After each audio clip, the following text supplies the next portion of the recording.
जब बागिए था तो वहां भी कैसे आ सकता है? सुन लो, मैंने कुरान हकीम की आयत करीमा पढ़ी है। 15 मिनट से 16 या 17 मिनट हो सकता, उससे ज्यादा नहीं। तवज्जो से सुनिएगा, मैंने कुरान हकीम की आयत करीमा पढ़ी है। रब ताला कुरान हकीम में इरशाद फरमाता है, वमा हुआ अलल गैबि बिदलील, नबी इल्मे गैब बताने पर बखील नहीं है।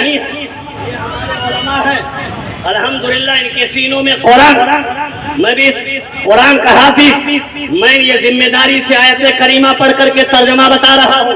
मौलाना ज़ियाउल मुस्तफा तवज्जो देंगे। 15 मिनट अगर आप तवज्जो नहीं देंगे तो कफ़ारा अदा नहीं होगा।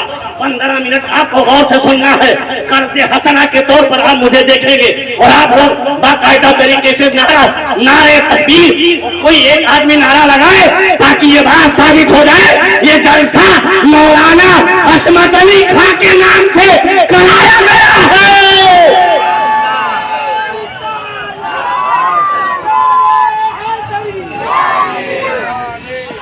सुन लो, वो हशमत अली, ये मौजू नहीं मेरा, सिर्फ मेरा मौजू इल्मे गैब मुस्तफा है।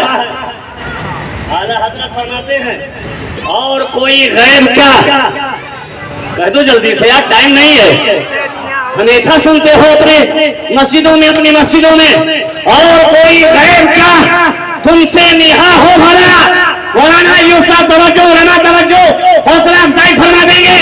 अरे वहाबियों कान खोल करके सुनो, अरे जो बंदियों कान खोल करके सुनो, तुम्हारा पड़ोसी मैं हो मौलवी मोहम्मद असलम कादरी मिसबाही बड़ी जिम्मेदारी से बोल रहा है। एतराज तुम्हारे होंगे, जवाब मौलाना ज़ियाउल मुस्तफा और मौलवी असलम के हो जाएंगे। बोल दो यार, बोल दो, हाथ जोड़ता बोल दो। बोलेगा नहीं बोलेगा?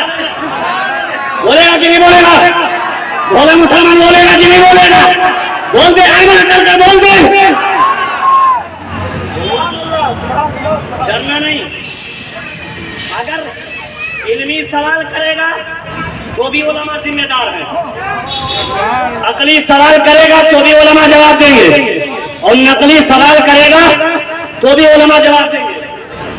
मैं एक कुरान की आयत पढ़ने जा रहा हूँ, तर्जुमा बताऊंगा और एक हदीस सुनाऊंगा, उसके बाद बैठ जाऊंगा। दरूद पाक सैयदना मौलाना मोहम्मद मादनी जूद वल करम वालिहिल किराम वबनिहिल करीम वबारिक वसल्लिम सलातो व सलामन अलैका या रसूल अल्लाह सल्लल्लाहु तआला अलैहि वसल्लम। एक कुरान की आयत पढ़ने जा रहा हूँ। वहाबी जमाने का होता है, नबी गैब नहीं जानते हैं, नबी को तो सिर्फ वही आती थी, नबी को कुछ इल्म नहीं था। उनके पास आकर के फरिश्ता बतलाता था, ये बोलो तो वो बोलते थे। मियाँ सुन ले, चौबीसिया सुन ले, कट्टर मुल्ला सुन ले, तू सो जाए तो तेरी नींद खराब हो जाए। तो सो जाए तो तेरी नींद की वजह से वजू टूट जाए। मगर आओ मेरे उलमा से पूछो, नबी करीम सल्लल्लाहु अलैहि वसल्लम की नींद कैसी? मैंने हदीस पढ़ी है, नामत आइनाया वलाकिन कल्बी यक़ज़ू। नबी फरमाते हैं, मेरी आँख तो सोती है मगर मेरा दिल बेदार रहता है।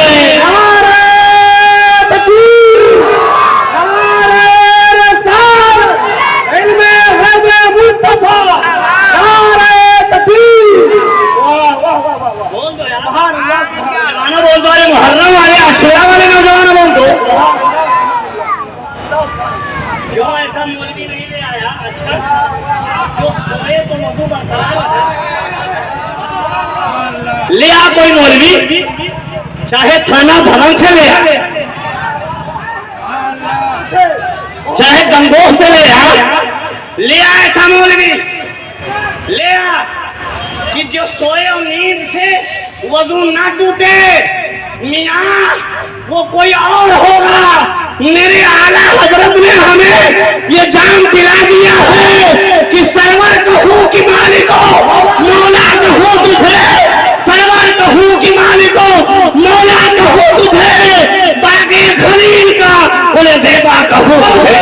मसलके आला हजरत, कलामे आला हजरत, अल्लामा मुफ्ती असलम साहब किबला। 10 मिनट और हुजूर, 10 मिनट से सुनिएगा। नामत आइनाया वलाकिन कल्बी यग़्ज़ू, आंखें तो सोती है मगर मेरा दिल अल्लाह से बात करता है। मस्जिदें बना लेने से अल्लाह वाले हो जाओगे? सुनो, एक कुरान की आयत 614 ईस्वी में रूम और फारस की लड़ाई हो गई इन बादशाहों के दरमियान, और रूमी किसी एतबार से किसी तरीके से ज़ाहिरी तौर पे मगलूब हो गए। गौर से सुनेगा, अहले फारस ने मुसलमानों को ताना दिया, देखो तुम तो अहले किताब हो, अहले निसारा भी अहले किताब थे, मगर फिर भी वो जंग में हार गए। जैसे हमारे भाइयों ने तुम पर फतह मुबीन हासिल किया, वैसे यकीन हम भी तुम पर फतेह हासिल कर लेंगे। मुसलमानों को बड़ा रंज और सदमा गुजरा ये सुन करके कि अहले फारस ये बोल रहे हैं कि हम जीत गए। नबी ने फरमाया वो गलत बोल रहे हैं, नबी का इल्मे गैब सुनो। नबी ने कहा अनकरीब रूमी ही गालिब होंगे। नहीं बोलोगे तो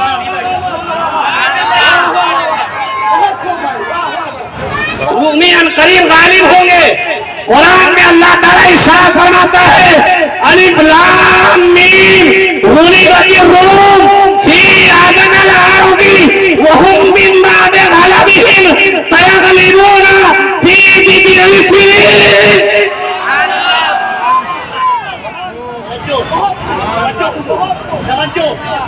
कुरान पढ़ रहा हूँ, वहाबियों कुरान पढ़ रहा हूँ, अहमद रजा की किताब नहीं पढ़ रहा हूँ। लूज मोशन हो जाएगा तो हॉस्पिटल में दवा ले लेना। बोल दो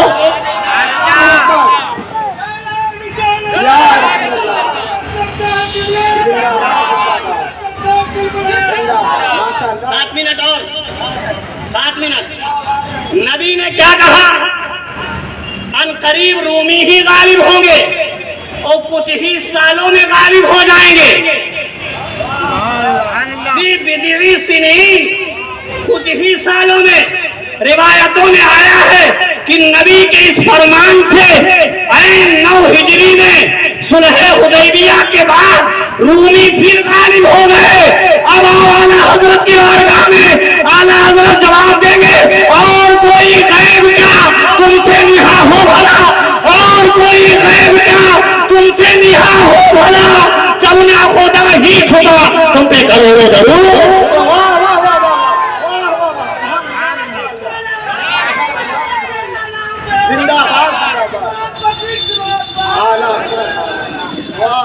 और जाते जाते मौलाना साहब मेरा नजराना गिर के दे दो, फौरन में जा रहा हूँ। कसम खुदा कि आपने इतनी तैयारी करवाई थी हमारी कि 15 दिन से मैंने अरबी की और उर्दू की बहुत सारी किताबों का मुताला किया था। आज के दिन मैं जो 2.5 घंटा बोलूँगा, लेकिन चलिए आपका हुक्म सर आंखों पर, हमारे उलमा की जूतियाँ मेरे सरों पर, ये हमारे सुभान अल्लाह। हम तो आपके पड़ोसी हैं, ससुराल बिल्कुल बाजू में है मेरा। जरा मचल का सुभान अल्लाह बोल दीजिए। ससुराल बाजू में इसलिए नहीं, जरा बेदारी के साथ कह दीजिए सुभान अल्लाह या अली। एक हदीस सुना दूंगा, गुफ्तगू खत्म कर दूंगा। खैबर फतेह नहीं हो रहा था, खैबर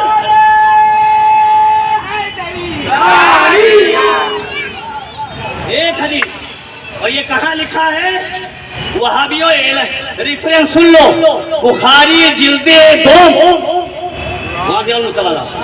बुखारी जिल्दे दोम सफा 571 बाबे गज़वते खैबर।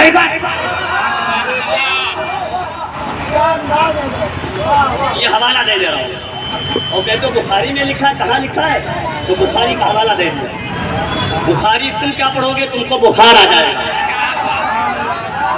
बुखारी कौन पढ़ेंगे? ये सब पढ़ेंगे, ये सब आशिकाने मुस्तफ़ा पढ़ेंगे, ये हमारे उलमा पढ़ेंगे। चेहरा देख लो, आना देख लो, ईमान ताज़ा हो जाए। और इनके चेहरों को देख लो तो 12 हमेशा दिन में भी बसता है, रात में भी बसता है। खैबर का दरवाजा है, खैबर का इलाका है। नबी ने कहा खैबर ना अबू बकर सिद्दीक के हाथ पे फतेह होगा, ना उमर के हाथ में फतह होगा, ना और सहाबा के हाथ पे फतेह होगा। खैबर मेरे शेरे खुदा के नाम पे, शेरे खुदा के अली अली मुर्तदा के शुजाअत पे फतेह होगा। नबी ने कहा तवज्जो से सुनना, आखिर में नारा लगा देना, मैं बैठ जाऊंगा। नबी ने कहा कल मैं एक ऐसे शख्स को झंडा दूंगा जिसके हाथ पे खैबर फतह हो जाएगा। नहीं भाई आप बात क्या नबी ने कहा? ऐसे शख्स को झंडा दूंगा जिसके हाथ पे खैबर फतह हो जाएगा। और जिसको मैं दूंगा झंडा ना, वो अल्लाह से मोहब्बत करता है और अल्लाह उससे मोहब्बत करता है।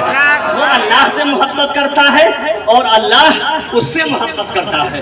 अब अबू बकर सिद्दीक आए बेचैन हुए कि शायद झंडा कल सुबह मेरे हाथ में होगा, है ना? और सहाबी सोचे यकीनन कल झंडा मेरे हाथ में होगा। दलील किस बात की? झंडा होना दलील नहीं, दलील इस बात की नबी ने कहा जिसके हाथ में झंडा दूंगा वो अल्लाह से मोहब्बत करता है और अल्लाह उससे भी मोहब्बत करता है। ये दलील है, असल दलील ये है। अब सब बेचैन हो गए। इतने में नबी ने कहा ऐना अली इब्ने अबी तालिब। अब तो कह दो। नबी ने कहा ऐना अली इब्ने अबी तालिब। अली इब्ने अबी तालिब कहाँ है? अबू बकर सिद्दीक ने कहा हुजूर उनको आँख आई है, उनको आँख आई है, आशोबे चश्म हो गया है। नबी ने कहा बुलाया जाए, नबी ने कहा बुलाया जाए। वहाबियों कान खोल करके सुनो, नबी ने बुलाया और अली ये मुर्तज़ा के आँख में नबी ने अपना लुआबे दहन डाला। हदीस के अल्फाज है फबा सका रसूलुल्लाही सल्लल्लाहु अलैहि वसल्लम फी ऐनैहि फबरा। नबी ने अपना थूक अली के आँख में लगा दिया तो अली की आँख फौरन ठीक हो गई। लुआबे मुस्तफा, लुआबे मुस्तफा, नारे हैदरी, नारे हैदरी, मसलके आला हजरत।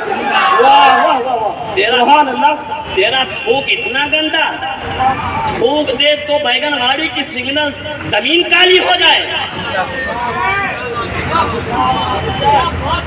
और तू नबी से मुमासलत करता है। तेरी बीवी तेरे पर हुकूमत करती है, इसको ना जलाए तो मारा जाए,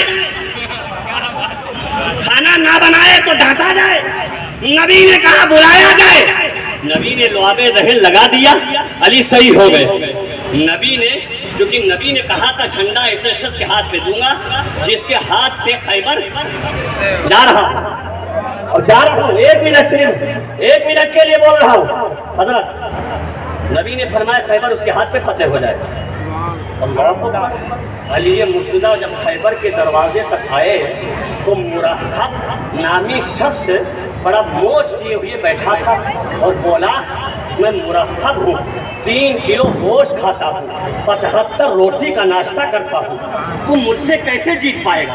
तो अली ने कहा तो औरों के लिए शेर होगा, अनल लदी सम्मई बनी उम्मी हैदरा। तो सुन्नी होगा जरूर बोलेगा, सुन्नी होगा, जो पिलपिला नहीं होगा, जो सुलह कुल्ली नहीं होगा, वो जरूर बोलेगा। सुलह कुल्ली चाहे अपना हो चाहे अपनों की इबादत में हो। गौर से सुन लो। नबी ने कहा खैबर उसके हाथ से फतह होगा जिसका नाम अली होगा। नबी के भाई चचाजाद भाई अली ने कहा तो औरों के लिए शेर होगा। मेरी माँ ने पैदाइशी मेरा नाम शेर रखा। अनल नदी उम्मी सम्मैतरी हैदर। मेरी माँ ने मेरा नाम पैदाइशी शेर रखा। हैदरे कर्रार, बार बार हमला करने वाला। कहा और इतना कहा और पंजे में खैबर के दरवाजे को लिया। नहीं बोलेगा मुसलमान, तवज्जो से बोलना। खैबर के दरवाजे को पकड़ा, शोरशाली ने पकड़ा और पकड़ करके उसे पीठ पर लाद लिया। पीठ पर लाद लिया और कहा है मेरे भाइयों, अब ऐलान कर दो इस्लाम की सीरत में कुदरत ने नजर दी है